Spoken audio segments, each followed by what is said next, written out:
Just moments ago, 3 hostages were released as a long-awaited ceasefire is now underway in Gaza. Now, the 3 women are now back in Israel, where they will receive medical checks and treatment before making their way home to be reunited with all of their friends and family. You can see video right there on your screen here of the families of these hostages watching them as they joined IDF soldiers overcome with emotion and relief. Huge crowds also gathered in Tel Aviv's Hostage Square today, celebrating and cheering as the news of this hostage release came in. A total of 33 hostages are expected to be released during this first phase of the ceasefire, which lasts for 6 weeks, in exchange for the release of a number of Palestinian prisoners.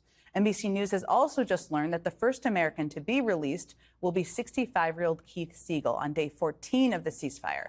And that will be 36-year-old, and after that will be 36-year-old Sakid Dekelhen, who is injured as well. And the other 5 Americans, alive and dead, will not be released until phase 2 of the ceasefire. That is from NBC reporting. I'm going to talk about it with my next guest.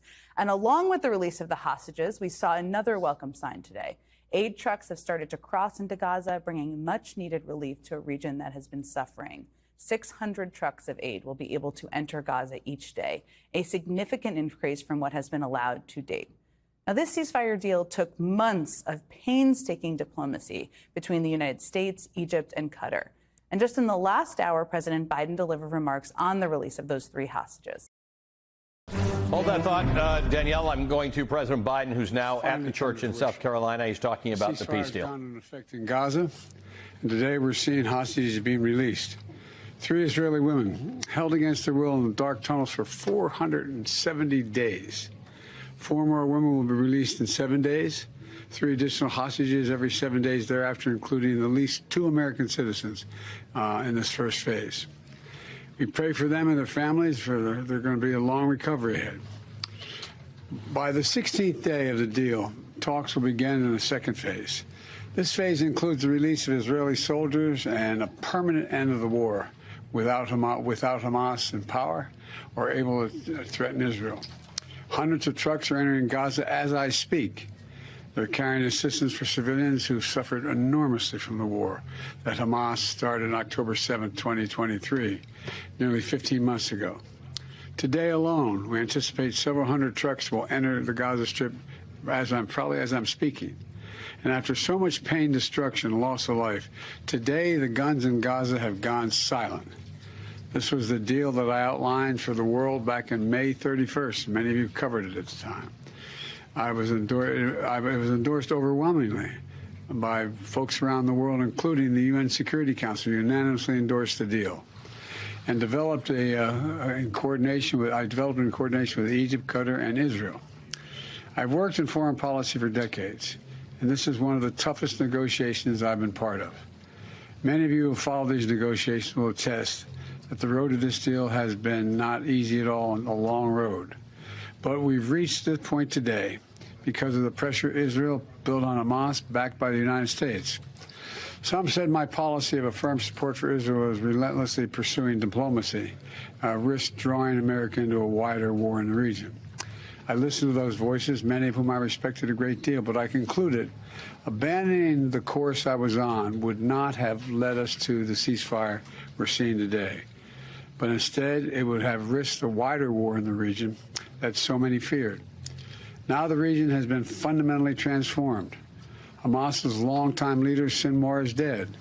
Hamas sponsors in the Middle East have been badly weakened by Israel, backed by the United States.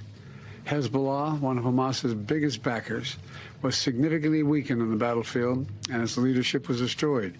Even as we worked for diplomatic solutions in Lebanon, we provided ongoing assistance and supported Israel's military campaign against Hezbollah, including its efforts to take out the terror infrastructure along the border between Israel and Lebanon. Israel's campaign was extremely successful, so much so that by the end of November, the United States had brokered a ceasefire in Lebanon. Hezbollah did what it said it would never do. It cut its deal and abandoned Hamas. And today, in Lebanon, there's finally a new president and prime minister, both of whom support a sovereign Lebanon without Hezbollah running the show or playing any part in it. The Assad regime next door in Syria is gone. removing Iran's ready access to Lebanon. Iran is in the weakest position in decades after the U.S. military helped defend Israel from Iranian missiles and supported Israel's military response inside Iran. Just look across the region. In Lebanon, there's an opportunity for a future free from the grip of Hezbollah. In Syria, a future free from the tyranny of Assad. For the Palestinian people, a credible path to a state of their own. And for the region and the future normalization and integration of Israel with all its Arab neighbors, including Saudi Arabia, that I've spoken with. You know, we've had many difficult days since Hamas began this terrible war. We've encountered roadblocks and setbacks, but we haven't given up. And a special thanks to my team, particularly Brett McGurk, who many of you know, who spent weeks and months working nonstop to reach this deal. Many of those weeks and months out of the country. Today's ceasefire in Gaza and the release of hostages is a result of a principled and effective policy that we presided over for months. And we got here without a wider war in the Middle East than many predicted. And now it falls on the next administration to help implement this deal. I was pleased to have our team speak as one voice in the final days. It was both necessary and effective and unprecedented. But success is going to require persistence and continuing support for our friends in the region and the belief in diplomacy backed by deterrence. So as we reflect on the news from Gaza today, we also remember all the victims of this war. We're mindful that the pursuit of a lasting peace, while never easy or quick, must always be our calling. So thank you all for listening. May God bless you all. May God protect our troops. I'm looking forward to this deal being fully implemented. And I'm sorry I'm not going to take any questions now because I'm waiting. There's a whole congregation waiting for me, and I'm sure the remainder of the day I'll have an opportunity to speak with you. Thank you very much. Anything about the condition of the hostages that were released today and the others? Yes, I've just got a call saying the 3 are released into Gaza, 2 the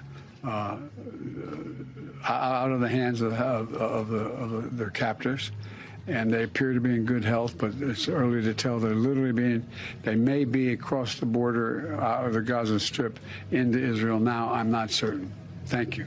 Sir, any concerns about Hamas regrouping? President Biden in Charleston, South Carolina, says he's not taking questions, but hold on. No way out. Proud of the deal.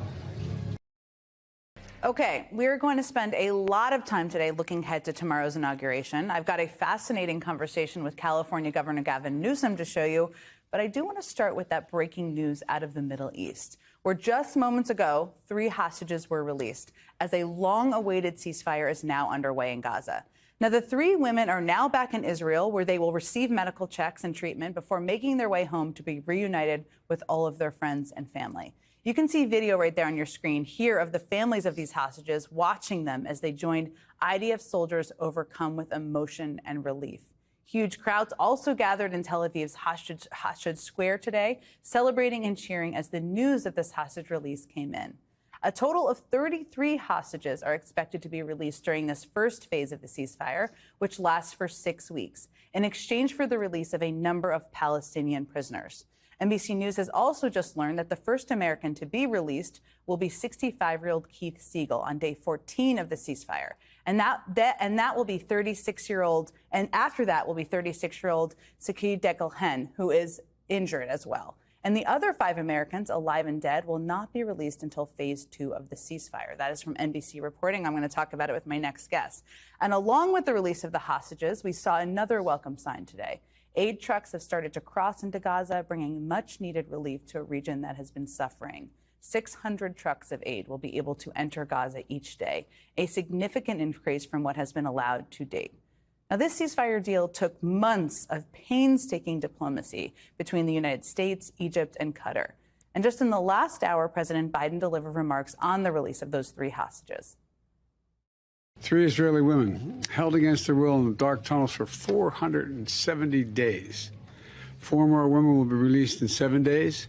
3 additional hostages every 7 days thereafter, including at least 2 American citizens in this first phase. We pray for them and their families. They're going to be a long recovery ahead. We got here without a wider war in the Middle East than many predicted. And now it falls on the next administration to help implement this deal. I was pleased to have our team speak as one voice in the final days. It was both necessary and effective and unprecedented. But success is going to require persistence and continuing support for our friends in the region and the belief in diplomacy backed by deterrence. Starting us off today is White House Deputy National Security Advisor Jon Finer, who is on his second to last day in the job. I'm grateful to you for taking the time. We've known each other a long time. We've spent a lot of time traveling overseas in diplomatic talks. It doesn't always result in a positive outcome. And I just wanted to ask you, I mean, anybody who's read the reporting knows this took dozens of trips by Brett McGurk, by Tony Blinken, by Bill Burns, involvement by you, by Jake Sullivan, of course, by the president. What is it like watching the video of these hostages being returned, of the families celebrating? No, it's a really good point, Jen, because as you well know, you don't get a lot of good days in foreign policy. Often it's managing really hard problems and choosing among least bad options. So when there is an unequivocally happy moment, like seeing those three hostages come out of Gaza this morning, it is nice to take a minute to reflect. Now, the reality is, though, implementing this deal is going to be a challenge. And because of that, and because the 6-week period for implementation extends into the new administration, President Biden has directed us to be totally transparent, totally open, and integrated with the incoming Trump team. They were involved in the talks. They played an important supporting role, and it'll now be on them to make sure this deal gets implemented as the president just described. And I want to ask you about that as well. But one of the questions I wanted to start with here is just about the status of the Americans. And NBC News, I mentioned this in the opening here, reported this morning that the first American to be released will be 65-year-old Keith Siegel on day 14 of the ceasefire, because it's every 7 days. So that would be one between now and then. After that would be 36-year-old Saki Dekelhen, who is also injured, then the other 5 Americans in the second phase. Is that accurate? So the way this deal is structured is that the people who come out in phase 1 of the deal are people who are wounded, are women, and are what is defined as elderly under the terms of this deal, basically people over the age of 50, which hits a little close to home if you're close to 50. But that's how the deal defines elderly. And so the theory there is the most vulnerable people are the ones who should come out first. We see 2 Americans in that category, the 2 that you just mentioned. After that, phase 2, there'll be a negotiation for how to start phase 2. It'll be IDF soldiers who come out in that second phase. And then in the third phase, remains of hostages who tragically did not survive would come out. Phase 2 is when the war ends definitively with a permanent ceasefire. But for people who are waiting for an American to come back, obviously amazing footage, amazing news about these 3 Israeli women today, and one of them is a British citizen. Keith Siegel, we should anticipate not until 2 weeks from today. So I'm not going to confirm exactly which date, which people are going to come out. I think there's going to be some work between now and then to determine who comes out on what date. But that rough timeline is, I think, what we should expect. You mentioned this earlier, and Jake Sullivan and the president, you have all been very effusive in thanking the incoming Trump administration, Steve Witkoff specifically, for their work and efforts in this process. It's important to restate, I think, that this is the same plan as was proposed in May, that there have been, again, as I noted earlier, dozens of trips by Biden high-level national security officials to get here. Trump and Netanyahu obviously have a close relationship, a closer one than Biden. Why do you think now? Well, as you say, I think the president laid out the broad contours, the elements of this deal back in May. There was some fine print to be worked out, but if you look at the deal that actually now appears on paper, it is more or less exactly what the president described back then. But there was a lot of work that had to take place between now and then. There were tragic incidents that took place between now and then, including the murder of several hostages by Hamas, including one American, which we all mourned and were outraged by.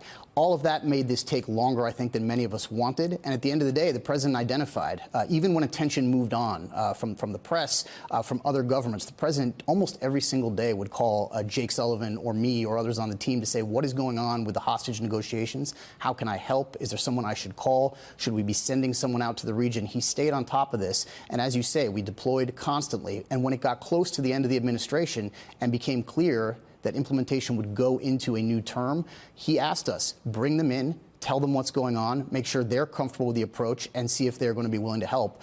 Now, you know as well as I do, we don't agree with 100% of what the new administration is likely to do on a whole range of things. I'll let them speak to their policy. But on this issue, there was an alignment of interests and an alignment of messaging publicly to the Israelis and behind the scenes.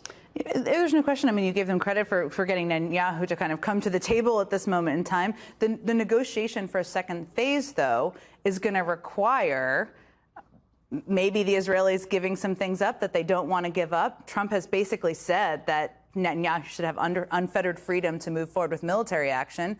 Is that the biggest concern about moving forward to a second phase, or is there something else? So that negotiation begins a couple of weeks into the deal. So, stay tuned for exactly how that will proceed. And it is what determines whether we go from phase 1 to phase 2, the permanent ceasefire that ends the war. Everything we're told by our incoming Trump administration counterparts is that they have every intention of bringing this deal all the way through phase 2 and phase 3. They're the ones that are going to have to help foster that negotiation. We wish them every luck in doing so and think that would be a very good thing. And if there are ways we can be helpful, I'm sure we will. Let me ask you about TikTok. I know you're very present on TikTok. You're not. I'm joking. But Donald Trump announced this morning in a post that he was going to sign an executive order to delay the implementation. Anyone who went on TikTok this morning couldn't go on TikTok. Mike Johnson said this morning that he thinks it will be an effort to move forward to a sale to an American company. Is that the only way that this could meet the national security standards Trump identified in his statement, or how could those standards be met? So, Jen, it's not just national security standards. There's a piece of legislation, as you know, that lays out exactly what is required now under the law. And I'm not going to parse the details or interpret it other than to say, and I think this is important, the last couple of days, this administration, the Biden administration, which is still in office until tomorrow, has been quite clear. We are not going to take any actions that require the drastic step that TikTok decided to take by pulling its platform down. We said that quite publicly. They made a different choice. I think there are clearly conversations going on between TikTok and the new administration, so we'll let those play out. But nothing we said or we did would have required them to take the action that they took. Clearly a discussion since they thanked Trump in the holding place if you open TikTok this morning. Jon Finer, thank you for your work. Thank you for... On New Year's Eve, I attended a beautiful wedding, a jubilant mix of friends and family. In the mix was the bride's uncle, President Joseph R. Biden, Jr. I was eager to speak to him before we sat down for dinner. I needed to say thank you. My thank you to Biden was deeply personal. The straight, white, Catholic Irish man did historic things as vice president and then as president to make this African-American and out gay married man feel more a part of the American story. Biden isn't perfect. Any critic could trawl his 50 years in public life to find comments and votes that reflected the popular sentiments of the time, but might shock consciences today. As the nation evolved, so did he. For instance, Biden was among the 85 senators who voted in 1996 to pass the Defense of Marriage Act that prohibited marriage for same-sex couples. Fast forward to 2012. Biden, then vice president, came out for same-sex marriage on Meet the Press 3 days before President Obama. He caught hell inside the White House. It made him a hero outside the White House. When Biden became president, he continued weaving LGBTQ+ Americans into their nation's fabric. He signed the Respect for Marriage Act, requiring recognition of same-sex and interracial marriages like mine. He gave us the first out gay man confirmed to the cabinet, the first out lesbian to serve as press secretary, and the first out transgender person confirmed to a position by the Senate. Were it not for the Biden presidency, we wouldn't have had Vice President Kamala Harris, the first black woman elected to the position. We wouldn't have Justice Ketanji Brown Jackson, the first black woman confirmed to the Supreme Court.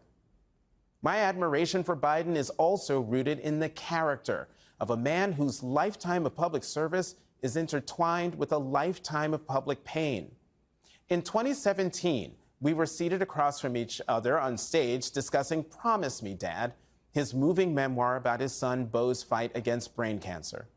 As he spoke of Beau, Biden physically folded into himself, head bowed, eyes downcast. But as soon as the conversation turned to politics, Biden brightened. He sat up straight. He looked me in the eyes. He held forth like a man back in the game. 2 years later, he was a candidate again, determined to defy the low expectations that hounded him his entire political life. And defy them he did. Biden won the Democratic nomination and the White House in 2020. Once in office, Biden kept defying the odds by racking up legislative victories that seemed impossible. After interviews with Biden in 2022 and 2024, I felt I fully understood what fueled him. He loves the job because of the power it gives him to solve problems. The more intractable, the better. But low expectations caught up with Biden. His painful debate performance gave Democratic Party detractors what they needed to drum him out of his race for re-election. In 2 days, we'll witness the first convicted felon inaugurated president of the United States. The latest AP NORC poll found Biden with a lower approval rating as he leaves than his predecessor and successor had in 2020. But I'm confident history will judge him a great president, but not an infallible one. He made plenty of mistakes. Still, Biden is a good man who brought his entire imperfect self to the world's most unforgiving job, and his faith in us was unshakable. We are the United States of America. And there is nothing beyond our capacity when we act together. I swell with pride every time I hear him say that, for I know that I am part of the hour in his vision. He has shown me by his actions, and for that, I had to say thank you. With regard to this particular president, you have occasionally advised President Biden on historical matters, major speeches. Can you tell us anything about his warning, his goodbye speech on Wednesday? First of all, did you help him craft that message? I did. I was part of a group that helped with that speech, yes. So where did it come from? Was it his thought that was the genesis of it and you picked up? How did that work? Well, I try not to talk about the process, but I think I can say it is entirely President Biden's message. It was very much on his mind and heart, and a message that he wanted to make absolutely clear as he leaves the stage after 51 years, 52 years of federal service. And I think the speech and the president's record speak for themselves. And I think what the country is going to be adjudicating as we go through the next 48 months or so was the right decision made in the 2024 election? Will what 49.9% of the folks who voted, what they wanted, is that in fact the best thing for the country? And that's the remarkable thing about history, is how does this unfold? And I think there are a lot of people who are anxious. There are a lot of people who are enthusiastic. And that's how history is shaped. You don't have a crystal ball, but you do know how history unfolds. You've studied it. What do you think the likelihood is that Joe Biden's words in that speech that we've just gone over, the concern about having a tech industrial complex and it becoming a bit of an oligarchy, how much do you think it could come to pass that people look back on and say that was prophetic? I think it's certainly quite likely. You know, the point the issues we're dealing with, I believe, is we can argue about policy all day long and always have.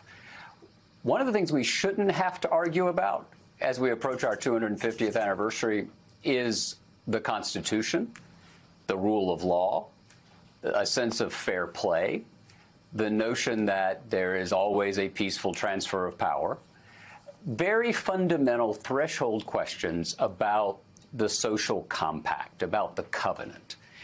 And as long as we agree on the rules, then we can debate everything else. What was so troubling to so many people, me included, was that 4 years ago, President Trump did not accord President Biden the peaceful transfer that is unfolding now.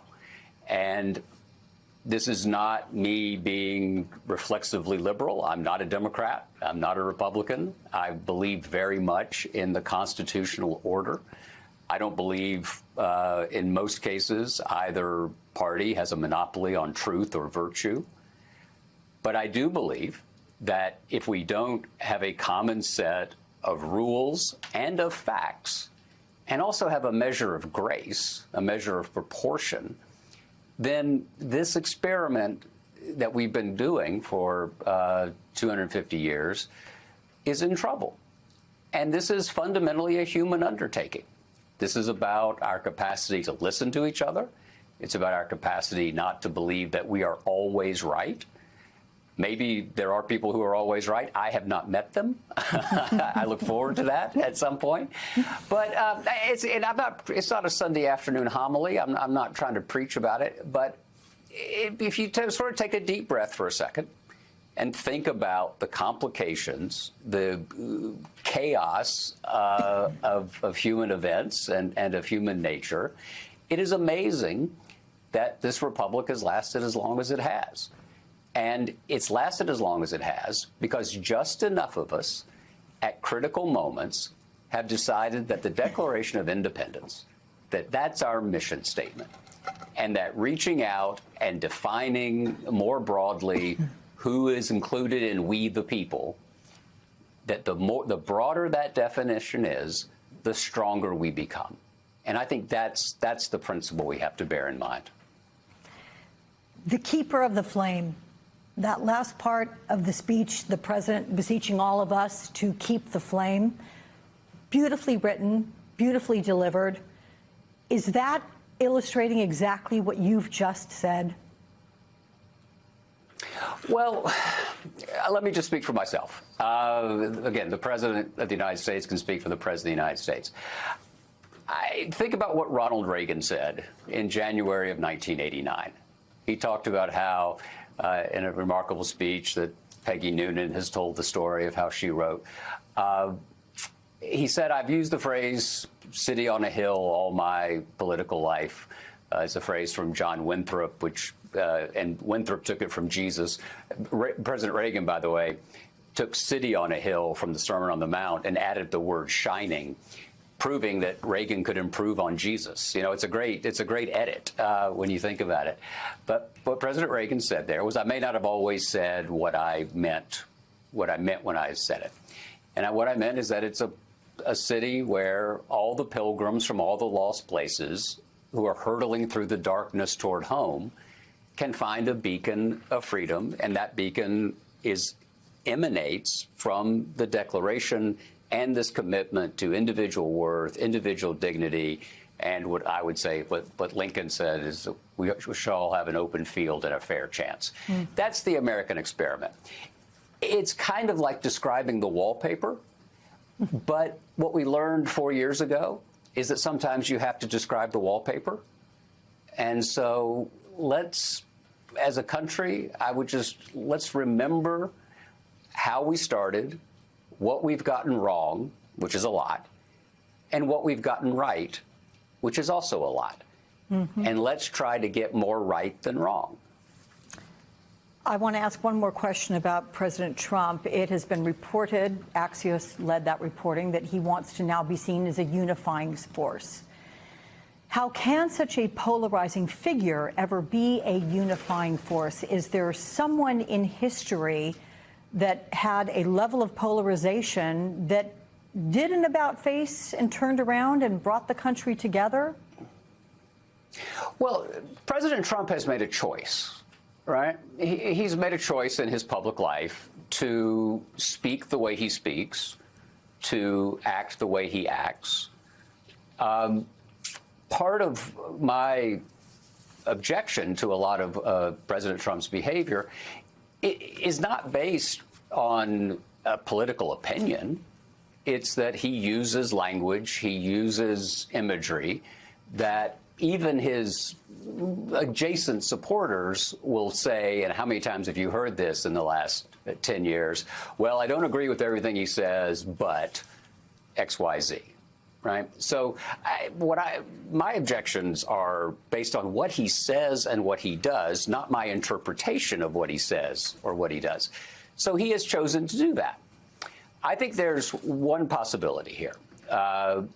which is that what matters to all presidents, but I think particularly in this case to a new president and particularly to President Trump, is he would like to be seen as successful. He wants this to be, as he's put it, and I'm sure we'll hear this phrase tomorrow, he wants America to enter a golden age. Okay, tell us what that looks like, as President Reagan did in his farewell address. Tell us what it looks like. And if that vision is one in which perhaps we aren't having a constant struggle and war every day with all cap social media posts and attempts to bully people and dismiss people, deride people, if he can stop doing that. And if he stops doing that, that will, by definition, be somewhat unifying. Yeah. Okay. It's a choice. It's a choice. He has made it. This is important, Alex, if you will. He's made a choice. He rose to power in a certain way. He can choose to wield power in a different way if he wishes to. Donald Trump might have escaped legal accountability for trying to overturn the 2020 election. You can't say the same about his employees. His former chief of staff, Mark Meadows, he still faces state charges for the coup plot. Donald Trump's lawyers have had to hire lawyers, and those around him often get slapped with subpoenas. NBC News reports, quote, in a cautionary move, Trump's transition has briefed some incoming administration staff members on the need to buy professional liability insurance. That's according to two people familiar with the warnings. Joining us now is a former Trump official, former Trump White House Deputy Press Secretary Sarah Matthews. Sarah, welcome. The fact that you come into a job and they tell you, you better get yourself some liability insurance. You may need a lawyer later on, tells you all about the work that you're going to be engaged in with the team you're going to be engaged in that work with. What is your assessment as you've watched, for example, and I refer to them as the menagerie of misfits, the folks who've been paraded in front of the country with more to come, Kash Patel, for example, for these positions in the administration. Give us a little bit of what you think that's going on here, that people should know why these folks are in these roles, and particularly what Donald Trump expects of them. Because my sense is he's the guy who wants to be able to call Secretary so-and-so or someone even below, down further in the bowels of the administration, pick up the phone and say, hey, I need you to do X, Y, and Z. Yeah, I think I'll give credit where credit is due. There have been a couple good cabinet picks. I said a couple, though. I think when you look at the vast majority of them, I think that they were picked based on one thing only, and that is loyalty to Donald Trump.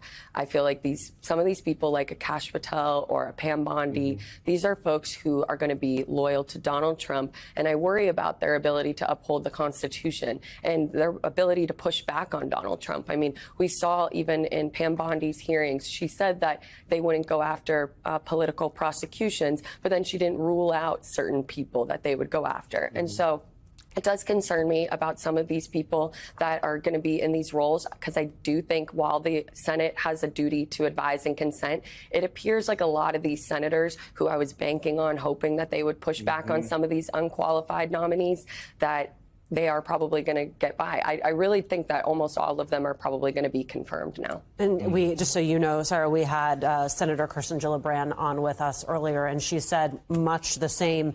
You name-checked Pam Bondi and one exchange that she had during her hearing. I want you to take a listen to another exchange, and this is about the results of the 2020 election.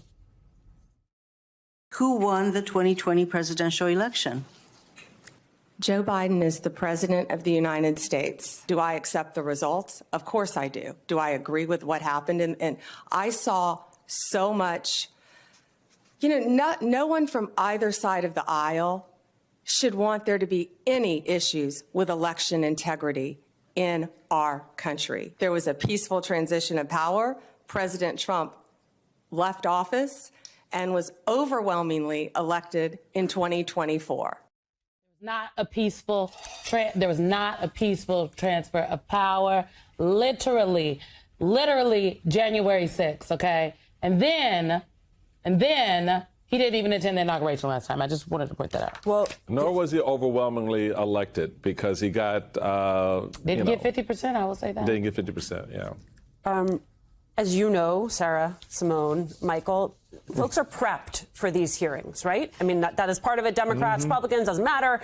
You sort of anticipate the questions that are going to be asked of you, especially the stickiest questions that are going to be asked of you. There's no way that the people who prepped her did not anticipate that this was going to come up. That was a carefully crafted answer to both not say the thing that she was saying, which was, I do believe that there were issues with this election, and I don't believe that Joe Biden won this election. It was all in the subtext. Help explain, Sarah, why that matters, right? What the stakes are for having someone lead the Department of Justice who's still relitigating the 2020 election. Yeah, I mean, full stop. If you're not able to say that the election was free and fair and it was not stolen in 2020, then you don't deserve to have a cabinet position, in my view. But obviously, this is what she needs to say because she's catering to an audience of one, which is Donald Trump. She knows that this is what she needs to say in order to secure her position to be in his cabinet. And so she can't say what we all know to be true, which is that there is zero evidence of fraud, that Joe Biden won fair and square, and that there wasn't a peaceful transfer of power because, as you guys noted, 140 police officers were brutally attacked on January 6th, and there was only a peaceful transfer of power, I guess, after that, if you can call that peaceful. But yes, he didn't even attend Joe Biden's inauguration, which you guys noted as well, which I think is really striking considering there was so much pushback from the far right about Michelle Obama not attending the inauguration. But I find that just very ironic then that they weren't up in arms then when Donald Trump and Melania Trump did not attend Joe Biden's inauguration. So I think that this shows, though, what he demands of these folks that he is going to put in positions of power, which is that they are going to push his agenda at all costs and never push back on him. Sarah, and, you know, let me know if you don't want to answer this, but I think we're on TV, so we're going to ask. You know, you have been outspoken about what you have experienced, your experience working within the Trump orbit in the first administration, you've been outspoken about this moment for Republicans during the campaign, and you have not backed down since Donald Trump's reelection. I have to wonder, are you concerned that on this list that's not actually written down, but it is a verbal and a proverbial list, that you are on it and that you should be doing things to gird yourself because the retribution that the president's allies and potential staff and potential department heads, right, have talked about is very real?